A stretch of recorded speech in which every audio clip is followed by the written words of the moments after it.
Hi friends, விடாமுயற்சி படத்துல இருந்து நிறைய எக்ஸ்க்ளூசிவான ஸ்டில்ஸ் அண்ட் மகிழ் திருமேனி அவர்களோட இன்டர்வியூ வந்திருக்கு. அதாவது விடாமுயற்சியோட கதை என்னோடது இல்ல, என்னோட கெரியர்ல ஃபர்ஸ்ட் டைம் நான் என் கதையை டைரக்ட் பண்ணாம வேற ஒருத்தவங்களோட கதையை டைரக்ட் பண்றேன். பட் ஆனா இதோட ஸ்கிரீன் பிளே நான் தான் பண்ணியிருக்கேன். கழக தலைவன் ரிலீஸ் ஆன டைம்ல தான் அஜித் அவர்கள்கிட்ட இருந்து கால் வந்துச்சு. இதுதான் கதை, இமீடியட்டா ஷூட் போகணும் அப்படின்ற மாதிரி சொன்னாங்க. ஸோ உடனே அசர்பைஜான் ஷூட் போயிட்டோம். அண்ட் இந்த படத்துல பெண்களை எந்த விதத்திலும் தவறா காட்டக்கூடாது அப்படின்றதுக்காக அவங்களுக்கு இம்பார்ட்டன்ட் கொடுக்குற மாதிரியும் அஜித் சார் பண்ண சொல்லியிருந்தாரு. அண்ட் இந்த படத்துல அஜித் அவர்களோட கேரக்டர் நேம் பாத்தீங்கன்னா அர்ஜுன். இது அவரே தான் சூஸ் பண்ணாரு. அண்ட் ரசிகர்கள் பார்க்க விரும்புற துள்ளலான அஜித் சார் இதுல இருப்பாரு. ரிலேஷன்ஷிப்புக்குள்ள இருக்கிற பிரச்சனைகள் அண்ட் குடும்ப உறவுகள் பத்தி கதை இருந்தாலும் பயங்கர விறுவிறுப்பா படம் ஒரு ஆக்ஷன் த்ரில்லரா இருக்கும். அண்ட் ஆல்சோ இது ஒரு வழக்கமான கமர்ஷியல் படம் மாதிரி இல்லாம கொஞ்சம் டிஃப்ரெண்டா ட்ரை பண்ணிருக்கோம். ஸோ மக்களுக்கு இது பிடிச்சதுன்னா இதே மாதிரி நிறைய படங்கள் வர ஆரம்பிக்கும். அண்ட் ட்ரெய்லர் பொறுத்த வரைக்கும் நல்ல ரெஸ்பான்ஸ் கிடைச்சது. அண்ட் இந்த படத்தோட நோக்கம் மொத்தம் 3 தான். ஒன்னு அஜித் சாருக்கு படம் பிடிக்கணும், அண்ட் ஆடியன்ஸுக்கு படம் ரொம்ப பிடிக்கணும், எனக்கும் அதே மாதிரி படம் பிடிக்கணும். சோ ஆல்ரெடி எனக்கு அஜித் சாருக்கும் படம் பிடிச்சிருக்கு, ஆடியன்ஸுக்கும் கண்டிப்பா பிடிக்குன்ற மாதிரி நம்புறோம். அண்ட் இந்த கதையை டைரக்ட் பண்ண அஜித் அவர்கள் என்ன ஏன் செலக்ட் பண்ணாரு அப்படின்ற மாதிரி டவுட் இருந்துச்சு. அது அவர்கிட்டயும் கேட்டேன்.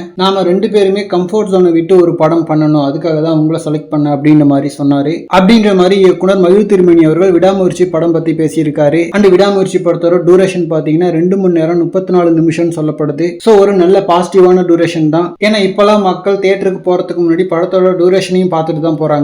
அண்ட் ஒரு ஆக்ஷன் த்ரில்லருக்கு கரெக்டான ஒரு டூரேஷன். அண்ட் ஆக்சுவலா மகிழ் திருமேனி அவர்களோட ஸ்டைல் ஆஃப் ஃபிலிம் மேக்கிங்க்கே ஒரு ஃபேன் ஃபாலோயிங் இருக்கு. மெயினா தடம் அண்டு தடையறத்தக்க பயங்கரமா இருக்கும். பட் விடாமுயற்சி அவரோட கதை இல்லைன்னு சொல்றது மட்டும் கொஞ்சம் டிசப்பாயின்மெண்டா இருக்கு. ஏன்னா வேற ஒருத்தரோட கதையை ஒரு டைரக்ட் பண்ணி பார்த்தது இல்ல. ஸோ எப்படி ஒர்க் ஆக போகுது அப்படின்றத வெயிட் பண்ணி தான் பார்க்கணும். ஓகே ஃப்ரெண்ட்ஸ், இந்த மாதிரி கோலிவுட் பத்தின ஹாட்டான அப்டேட்ஸ்க்கு நம்ம மணி மூவி பஸ் சேனலை சப்ஸ்கிரைப் பண்ணுங்க. தேங்க்யூ.